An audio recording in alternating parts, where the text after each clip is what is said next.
Welcome to the PPR First and 15, a full 15 minutes of content before we sit down for the main entree. September 7th, 2018, Cathedral Catholic senior Sean Poma and Helix junior Elion Noah combined for 426 yards rushing and 4 touchdowns in one of the best games of the season. The Dons prevailing by a 30-21 margin at home.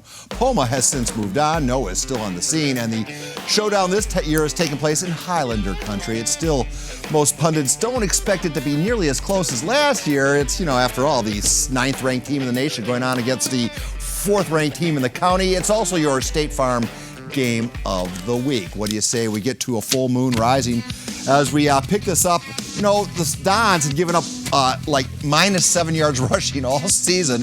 76 rushes against them, and they've only given up -7 yards. And then this happens. Delshawn Traylor opens the game with a 62-yard touchdown run.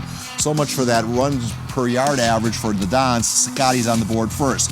But here comes Matthew Bryant from 38 yards out, and this will set up the Xavion Watson 2-yard score. After Watson crosses the goal line, we're tied 7-all. Second quarter now. Cameron Brown behind center. He'll find Christian Washington on the 30-yard touchdown pass.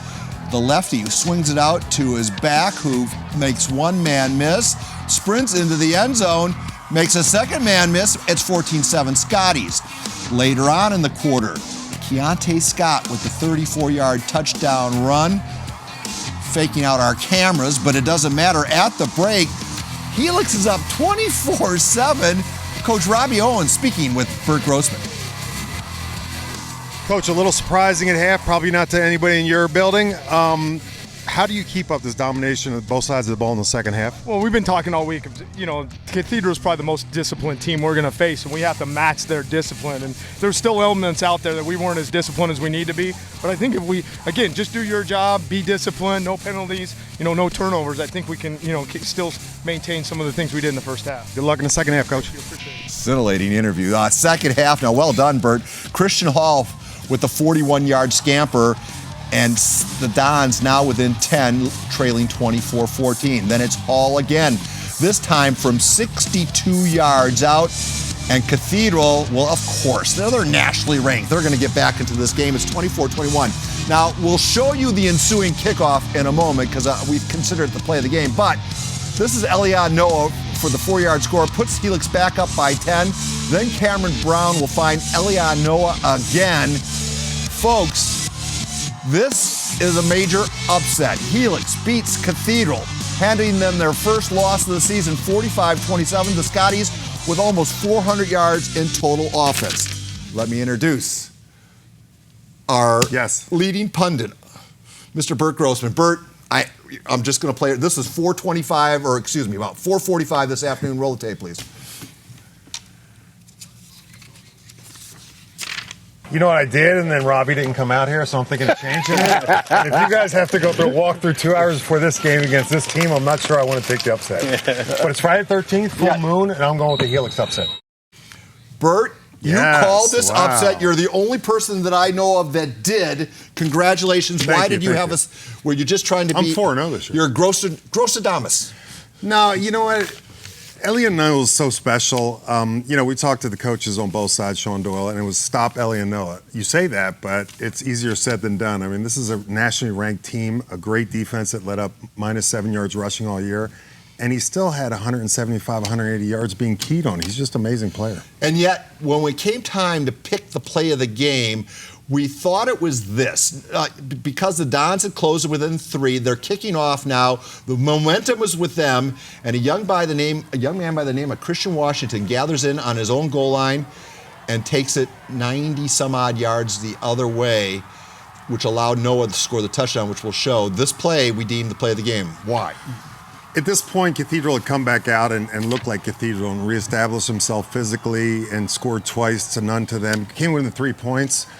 This really took the air out of them. I mean, the stadium got electric again with the Helix players. They all got hyped up, and then from then on, it was all Helix. What was the mood like there at Jim Arnai's Field? You were there longer than I was.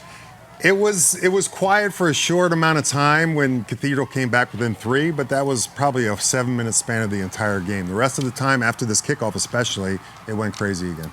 We have to talk about the Scotties' defense. Yes. Because I mean, everyone thought Cathedral would just wear them down with that big offensive line, and yet they held their own and they stifled Don's attack. They did, and I think you have to give Robbie Owens a lot of credit on his game plan. It was risky. I mean, he pretty much brought his linebackers every single play. Daring them to throw the ball. Daring them to throw the ball, and that's why you see Cathedral had a couple long runs because there was no second level. He was bringing them all. But, you know, to his credit, that's the chance he had, and with that offensive line, that running attack, that's what you have to do. So Cathedral is going to go from a top 10 team in the country to a third-ranked team in the county?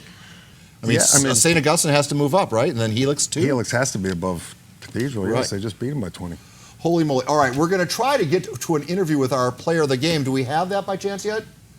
Oh, we do not. All right, so for those, hopefully we're working on that. We have Cameron Brown. We're trying to get that live shot dialed in. Otherwise, you and I are going to have to tap dance a little bit. But for those that are new to the Prep Pigskin Report experience, you might not be aware of the interactive nature of this program. In 2019, we're opening the doors to high-quality, user-generated content, like this viewer video submission from Alex Paz from the San Marcos Blue Crew. Take a look.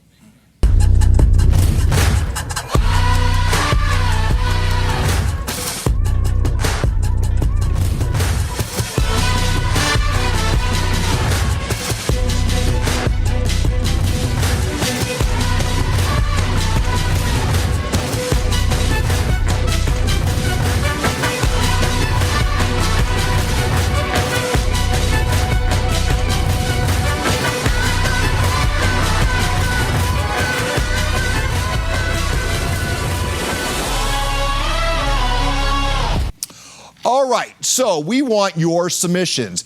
We want you to be a PPR sty witness. Get it, Bert? Yeah, a sty witness. Get it? Get it? There's all our just direct messages, your content. Make it G-rated. Make sure it's family-oriented, and show us something about your school. And if we use it, you get fabulous PPR gear. Now we're hopefully going to get to that Cameron Brown interview in just a bit. Please stay with us. The 1st and 15 is just getting warmed up.